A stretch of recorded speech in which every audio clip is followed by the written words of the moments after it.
Bom dia, pessoal. Quero mostrar para vocês aqui na Cherokee, tá?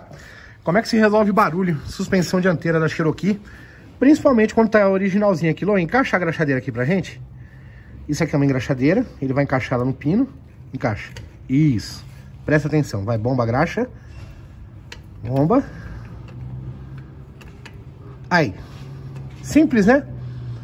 Você lubrifica o sistema de suspensão dela com graxa. Muito simples, não é, pessoal? Hein? Aí, em vez de sair trocando tudo na suspensão, o que dá um pouco de trabalho é esse superior aqui, que o bico da nossa engraxadeira não é preparado para pegar aquele biquinho ali, porque ela vai pegar no paralama.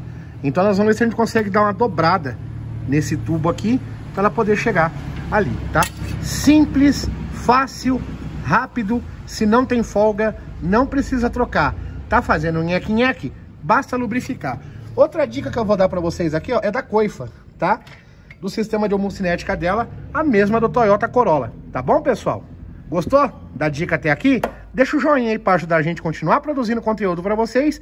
E quer ficar por dentro do que ocorre aí no mundo da mecânica? Se inscreva no canal. Um abração.